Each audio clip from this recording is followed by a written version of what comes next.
Ciao belli. I wanted to record this practice to help you to distinguish between the verbs in the past that are formed in Passato Prossimo with avere from the verbs in essere, plus to work a little bit on your conjugation and the vocabulary. So let's take a few verbs with avere that are formed their past tense with avere, and a few verbs that form their past with essere. First, we'll do them separately, and then we'll mix them together. Is it okay? All right. So right now, I'm going to give to you these verbs. You already remember that. Parlare, cantare, ballare, leggere, sentire, and aprire. And don't worry if you do not know all of them. The point of this exercise is to form the past tense, to remember the past participles. Remember that some of them will be irregular. And then you will need the present conjugation of the verb avere for these ones. And for the next ones, you will see the essere also in the present for these subject pronouns, okay? So try to form them. Stop the video now and then go to the next page and to check. We're going to discuss them in detail, okay? All right, so it's time to stop it and try to make a sentence. So for example, the first one means to speak, right? So you would say, you have parlare and you have io and voi with avere, past tense. So you'd say, I spoke. How do you do that in Italian? Using the present of avere. You remember? It will be your auxiliary verb. All right. So this lesson is not explaining to you. This is the practice. So if you need the explanation, then go back to the channel and it has the simple past in Italian explanation with the verbs avere. It's the part 1. And I have their part 2 as well. So if you're not comfortable, watch it first, then go to this exercise. Okay. Let's see. So you have here parlare, and we talked about it, means to speak. And io and voi, you would say io, which is always optional in Italian, subject pronoun, o, and voi avete parlato, which means I spoke and you spoke. So it forms with the present of avere plus the past participle of the verb. Then you have to sing, cantare, and you have noi abbiamo cantato, and tu hai cantato. Then you have ballare, to dance, and you have lei ha ballato, and then loro hanno ballato, right? Then you have leggere, and here you might remember that it is the irregular past participle, so it needs to be memorized. So tu hai letto and voi avete letto. You read or you plural read.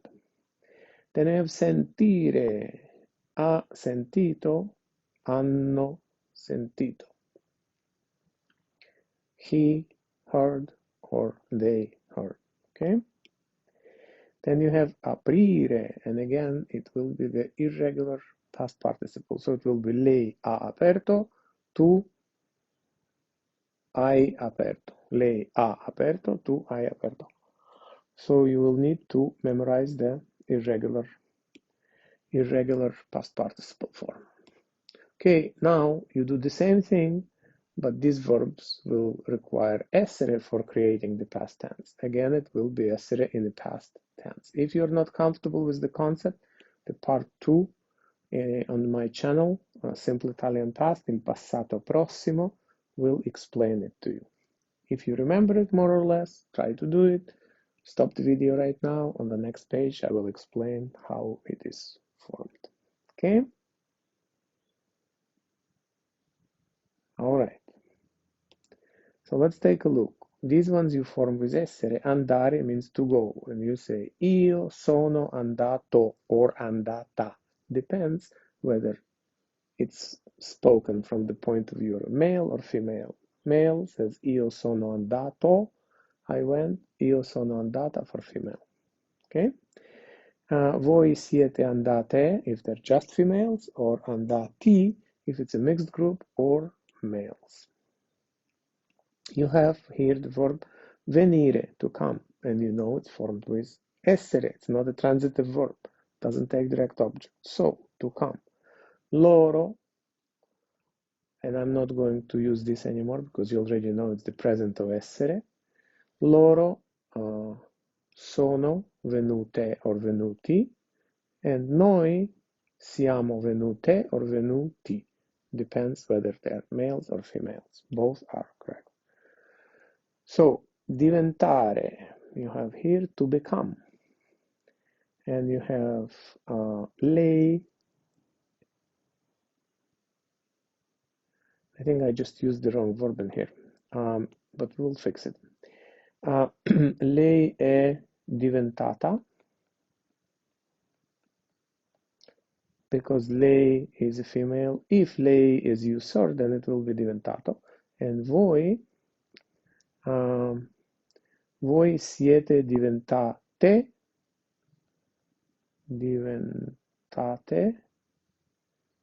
or diventati. Depends whether it is male group, mixed group, or female group. Yeah? Okay. So then the next word is svegliarsi. Svegliarsi, and this is different. Why is it different? It's different because it is clearly a reflexive verb. And you have that si that means self. Svegliarsi is a reflexive verb, and you remember that all reflexive verbs will be using essere for creating il passato prossimo. So, what do?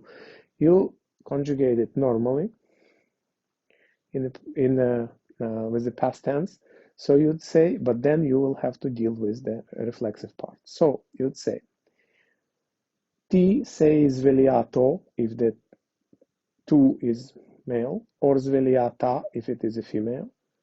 So that reflexive part, it goes before the auxiliary verb. Ti sei svegliato, or tu ti sei svegliato means you woke up, or you woke yourself up. In Italian, it has to be a reflexive verb. Loro, they, si sono svegliate or svegliati. Si, again, it's the reflexive, and you need to remember the reflexive pronouns. So they woke up, and that they could be all female or mixed group or male. Lavarsi is exactly the same thing. That si is self, you remember that's reflexive. You remember that all reflexive verbs will be formed with essere. And then you do exactly the same thing.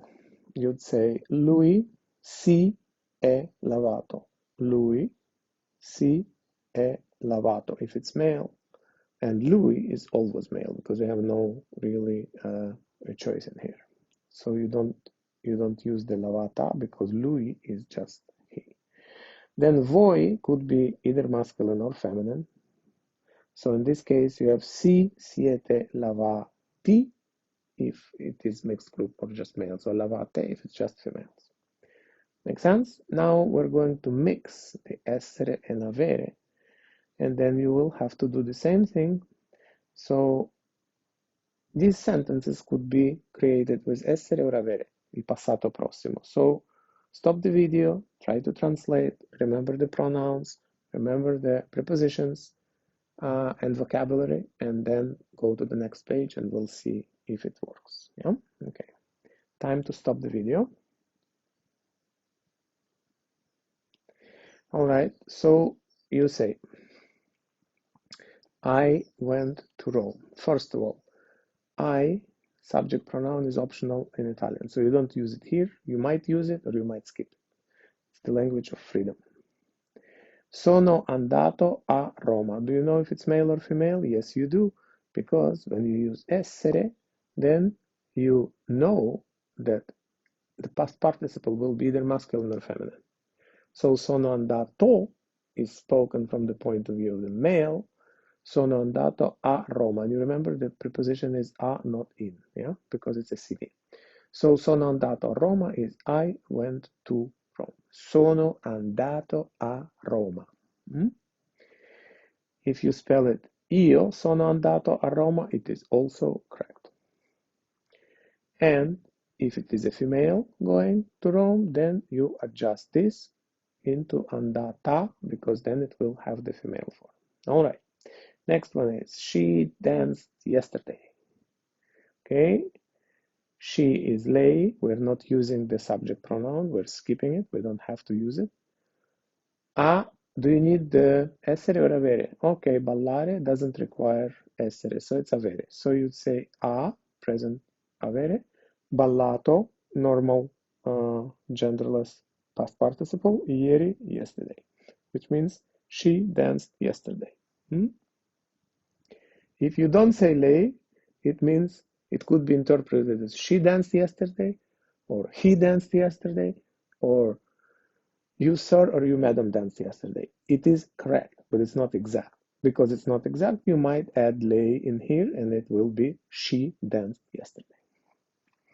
Next one is we woke up late. We woke up late. In English, it's not reflexive. In Italian, it is reflexive. The verb is svegliarsi. That si tells you that it's a reflexive verb. All reflexive verbs are used with the essere in order to create passato prossimo. So it will be ci, selves, ourselves. You use the present tense of the essere, then you use the svegliati and you put it in plural because it is we. Tardi. So it's a ci siamo svegliati tardi. It's spoken from the point of view or either mixed, one male, one female, or just males. But if it were just females, it would be svegliate. Here will be just e if it is just for the females, no? Because you need to adjust the past participle. All right, the next one is they washed my car. Okay, loro, they, you might use it or you might skip it. Hanno lavato, you're using here the present of avere, past participle, and then use the possessive, la mia macchina. They washed my car. Hanno lavato la mia macchina. They washed my car. Nothing to adjust because this one is with avere. But next one is they washed themselves. It's the same verb, but in this case it is a reflexive because it's the same entity that is being washed and washes. In the first case it was not the same. So in this case it will be lavar si instead of lavare. So you know that there is a reflexive part, reflexive pronoun. So you'll need to adjust that. So you would say loro, optional, and then you'll say si, themselves, sono lavati, and then you adjust lavati to the plural because loro is always plural, loro is they. It could be all male, mixed group, but if it is just females, then it will be lavate. All right, I hope it was useful. I hope you are more comfortable conjugating the verbs in the passato prossimo. And if you want me to record more practices, let me know and I will try to accommodate your needs. Ciao, belli.